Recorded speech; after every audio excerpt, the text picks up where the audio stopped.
As always, high five. Good job, Good team. job. So now we do an after the 5. We are. It's after the 5. We'll do an after the 5. You know my after the 5, right? Yeah, it's where I pack up this machine, put it like in when my you take car, it. and take it home with me. So after the 5, for anyone who's new, anytime I do a studio video, I always attempt to leave the camera going for 3 to 5 minutes after the video so that we can just talk about how it went, how it didn't go, what we may have missed, maybe things that are going on. Bill came up because he's borrowing a machine to play around with. I want to do. Because you just want to do it. We traded, actually. We I brought a traded. machine so I could take a machine. That's how it works. And then he brought back the Prusa Mark III that we Yep. had assembled on his Twitch Yep. stream while we were doing the most incredible CR10 enclosure that I've ever been a part of. I mean, really, that changed lives right there. Oh, yeah. But this is interesting. It's weird because most of the things that I even feature some really expensive FDM-style 3D printers, but I'm way more well-versed in those. Mm-hmm. At the same time, I can see how the detail on this and the all-inclusive environment it provides is just ecstatic for someone like you, right? Yeah. So it was interesting. I did a video or two on this on my channel when I had it at my house. And a lot of the feedback, if it was negative, was the pitfalls, right? Mm-hmm. It's pricey. The resin is pricey. The resin is sometimes hard to get a hold of. The tanks are pricey. The replaceable tanks are pricey. They wear out. You have to do all that post-curing on it. Every single negative, in my opinion, is completely wiped out by, look at it. I know. Just look at it. It looks so good. Like, I can't do this on my form or on my Ultimaker. I love my Ultimaker, but I can't do this on my Ultimaker. And this isn't even like, I've seen some prints on this thing that people have done to just push it to its limits. Oh yeah, It's just staggering that it would even finish those prints, and it looks really good. So yeah, that's what I just told whenever anyone had something negative. Really, what it is, I think it boils down to is. It's an astonishing machine. It works very well. It is pricey, and people are upset because they can't have one. Well, there's always going to be the contingent of the 3D printing community that say ABS is the only material you should print in. You should build your own 3D printer. Every 3D printer should be the lowest cost possible, right? You should only use Slicer or Repetier, or you should only use the stuff that comes with the FlashForge.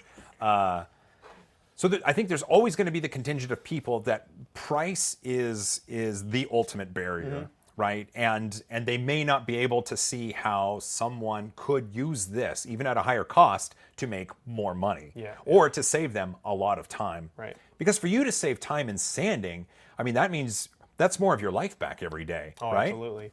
Our friends that have 3 of these, they do high-end model making, like figures, like quarter scale figure, like they're staggering. The models they have are so cool, crazy. Like imagine if Joel here was wearing chainmail.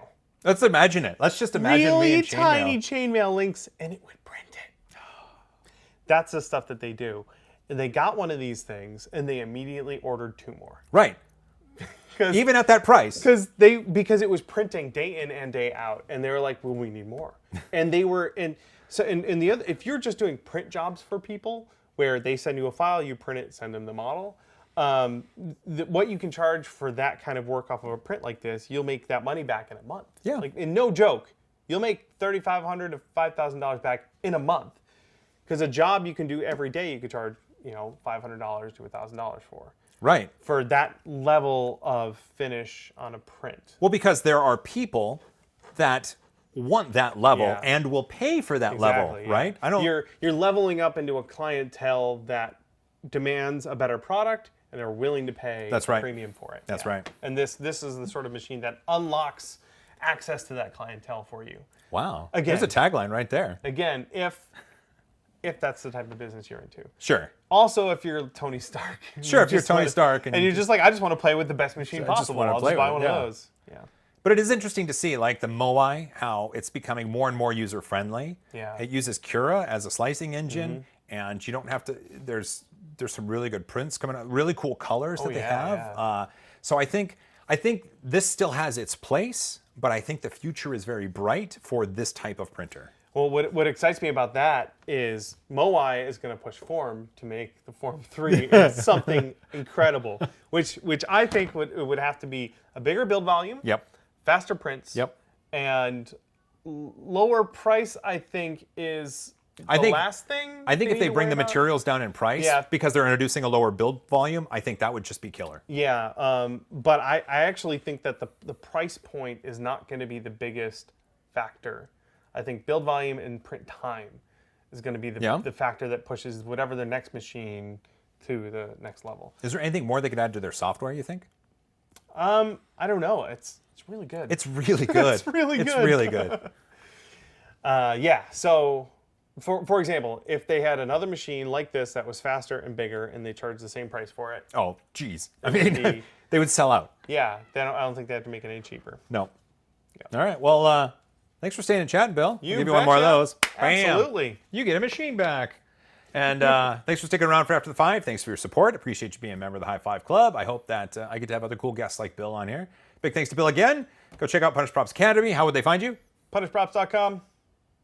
That's it. Oh, that was it? Okay. Well, okay. We'll see you in the next one.